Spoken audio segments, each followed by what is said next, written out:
অবৈধ অভিবাসীদের গ্রেফতারের বিষয়ে যুক্তরাষ্ট্রের প্রেসিডেন্ট ডোনাল্ড ট্রাম্পের নির্বাহী আদেশের পর বাংলাদেশি কমিউনিটিতে ভয় আতঙ্ক ছড়িয়ে পড়েছে।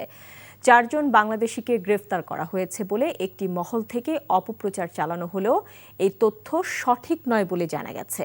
নিউ ইয়র্কের বাংলাদেশ কনস্যুলেট এ বিষয়ে সার্বক্ষণিকভাবে নজরদারি করছে। নিউ ইয়র্ক থেকে ফরিদ আলমের পাঠানো রিপোর্ট। 20 জানুয়ারি ট্রাম্পের শপথের পরপরই তিনি অনেকগুলো নির্বাহী আদেশে স্বাক্ষর করেন। তার মধ্যে অন্যতম একটি হচ্ছে অবৈধ অভিবাসীদের গ্রেপ্তার করে নিজ দেশে ফিরিয়ে দেয়া।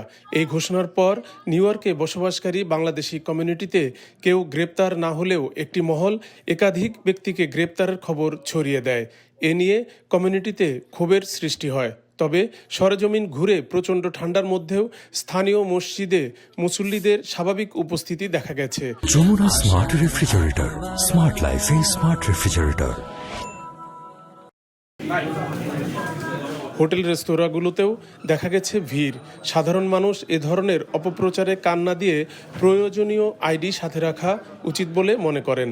কিছু লয়ার বলেন বা কিছু মানুষ বলেন না জেনে এটাকে একটা গুজব বলে মানুষের ভিতরে আতঙ্ক ছড়াচ্ছে।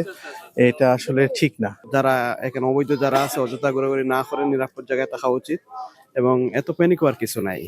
গত কয়েকদিন নিউ ইয়র্কের বাংলাদেশি অধ্যুষিত Jamaica, Jackson Heights, Brooklyn, Bronx, Ozone Park ও বাফেলোতে সবাই নিরাপদে আছেন বলে জানা গেছে। বাংলাদেশি ব্যবসায়ীদের প্রাণকেন্দ্র জ্যাকসন হাইটসের অধিকাংশ ব্যবসা প্রতিষ্ঠানের মালিকই বাংলাদেশি। প্রেসিডেন্ট ট্রাম্পের নির্বাহী আদেশের পর এই এলাকায় তেমন কোনো পরিবর্তন দেখা যায়নি, আর কেউ গ্রেপ্তার হয়েছে বলেও খবর পাওয়া যায়নি। নিউ ইয়র্কের বাংলাদেশ কনস্যুলেটের কনসাল জেনারেল নাজমুল হুদা গ্রেপ্তারের খবরকে ভুয়া বলে আখ্যায়িত করেন।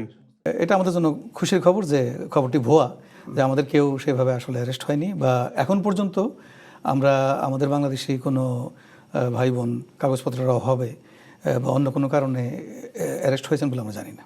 তবে কেউ গ্রেপ্তার হলে করণীয় নিয়ে তিনি কমিউনিটি লিডারদের সাথে যোগাযোগ রাখছেন বলে জানান।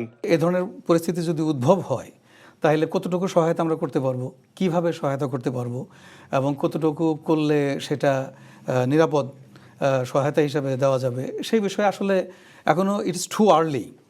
এখন পর্যন্ত এটা কেবলই সূচনা হয়েছে। আমাদের আরেকটু এই বিষয়ে নিজেদের মধ্যে কথাবার্তা বলতে হবে। অবৈধ অভিবাসী গ্রেপ্তার অভিযানে গত 5 দিনে পুরো যুক্তরাষ্ট্রে প্রায় 2000 জনকে গ্রেপ্তার করা হয়েছে। Farid Alam, NTV news, new York, যুক্তরাষ্ট্র। যমুনা স্মার্ট রেফ্রিজারেটর, স্মার্ট লাইফে স্মার্ট রেফ্রিজারেটর।